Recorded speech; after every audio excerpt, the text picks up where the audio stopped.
Cool. How about something like this, and then we can end with this. Let's say we're given a random electric field.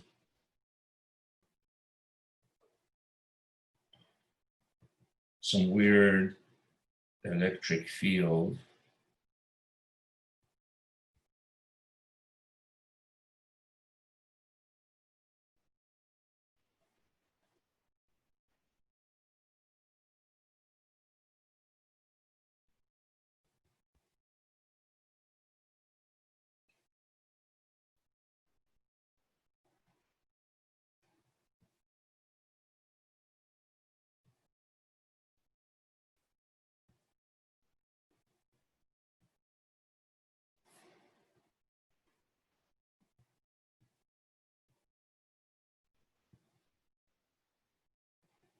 So find the flux of this E field through the two-dimensional surface bounded by the y-axis, the line y equals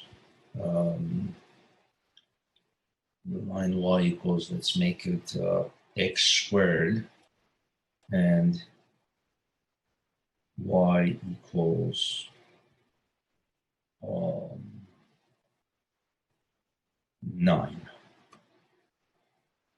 So something weird like this. So this shows that it doesn't necessarily have to be charges type problems to do flux problems. You're given a random electric field produced by something, by some random source in space, right? So the electrical field varies as a function of x and y, and the electric field has x direction and y direction. So now I want to find the flux of this E field through a two-dimensional surface.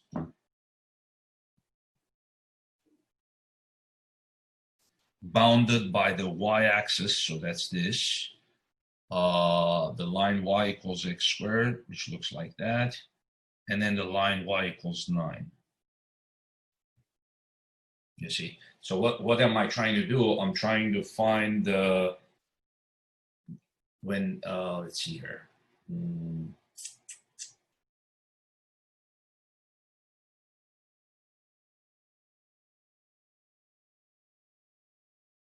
Oh, you know what? I need to give you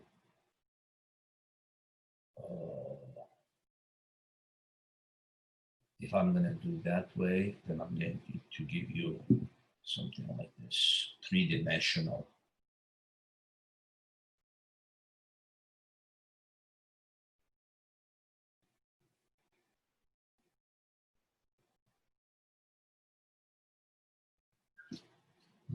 Right, so electric field is 2xy squared. So I gave you a three-dimensional electric field, right? I, J, and K. And do you want us to find the two-dimensional surface or just 3 now? Well, in this case, it's a two-dimensional surface. So I want to know what's the electrical field flux cutting through that surface, through this two-dimensional surface, right? So this problem is a bit easier than the types of problems you might do, let's say in Calculus 3, because in Calc 3, they might give you not the two-dimensional surface that they might give you might be some real or some curved surface of some curved surface in 3D, right? So I'm giving you a more flatter surface, so it's a bit easier. So it's a flat XY surface in my case.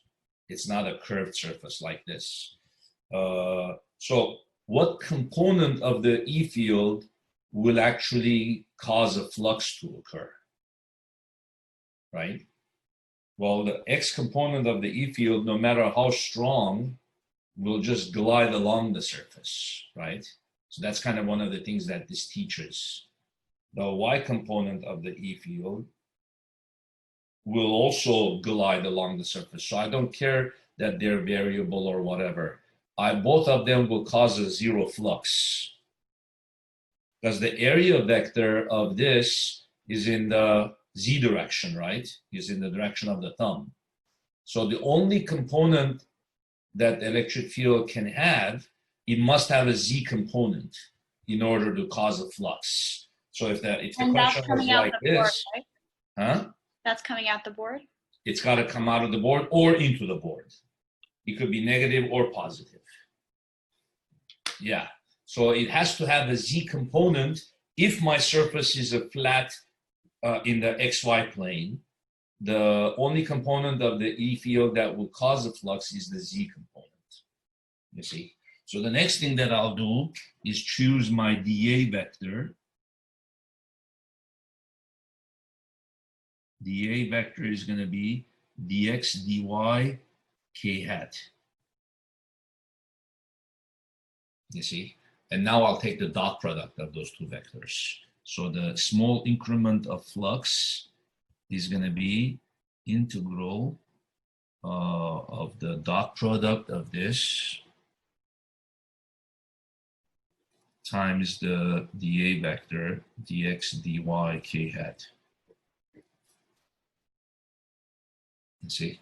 And so that's why when you do a dot product of this with the dA vector, if the dA vector only has a k component, then only the k component creates a flux. When you take the dot product of k hat with k hat, you just get 1, right? So now you got it, basically becomes an integration problem after that. We should employ double integrals, right? So after that, how should we do this integral? So since it's a variable electric field, I can't just say, oh, take the magnitude of the E and multiply it by the total area of the shape. No, because the area vector is actually changing. You see, that's why we actually have to integrate the E field over the area. Okay, so what should I do? I could do it in terms of, let's see, x goes from 0 to this function. X goes from 0 to square root of y. Yeah, I think because it's bounded from here to here, it's bounded. It's probably easier to do the x integral first, and then to say x goes from 0 to root y, right?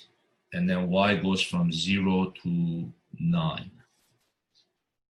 So now just do the x integral. So it'll be 5, 0 to 9, and then the y cubed will just be, the 3y cubed will be here.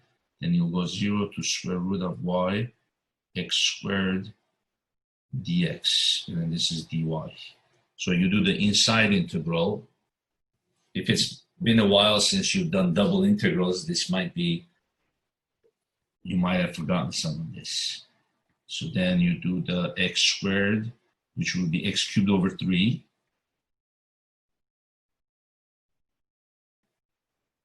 X cubed over 3 from 0 to y to the half, because that's square root of y. Okay, then what is that going to happen? 3 going to cancel.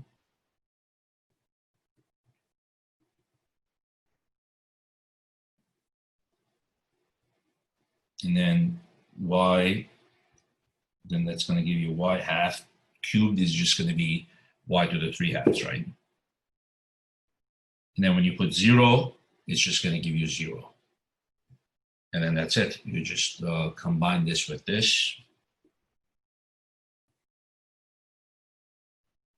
Y, what is that?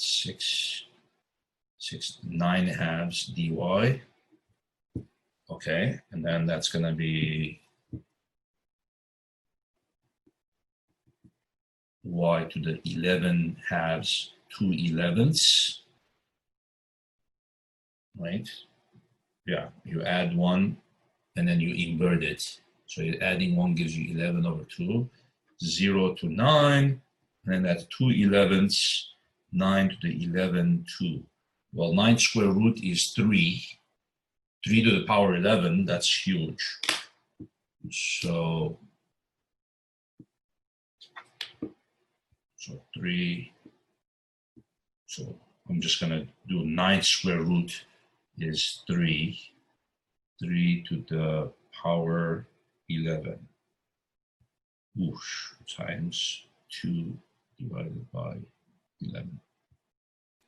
32,208.5.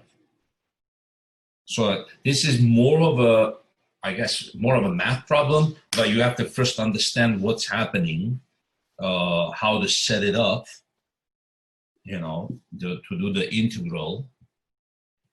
You have to say, oh, okay, what, in this case, no angle is needed because the electric field is already given in XYZ components. So then you just take the dot product of that with the dA vector, and then you don't need to do cosine theta, in other words, because when you're taking the dot product, see, because when you're taking dot product of E dotted into dA, there's two interpretations of the dot product. One way is to say E times dA times cosine of the angle between them, or the other one is to say EX dAx plus EY dAy plus EZ dAz. Right? In this problem, I choose to do this because the electrical field is given in terms of components, do you see? In terms of components. So I'm taking the x component of A, dAx, but in this case, my area vector is only in the z direction. So all I need is the AZ. So you see, I don't do AZ, dAz, then cosine theta. Someone might think, oh, where did the cosine theta disappear? Well, you don't need that because once you do this, then the angle between the EZ and dAz is just 0, right? So you don't need to do the cosine theta. This situation you do when you know the total magnitude of the E. When the problem tells you the E is KQ over R squared, and then in some direction, you see, some vector like that. And then the dA vector is like that. So here you're given the magnitude of the E and its direction, then you do E dA cosine theta, whereas this kind of problem, you just do components, you see? So that's kind of like the major difference. And then the rest is you just do the integration after that.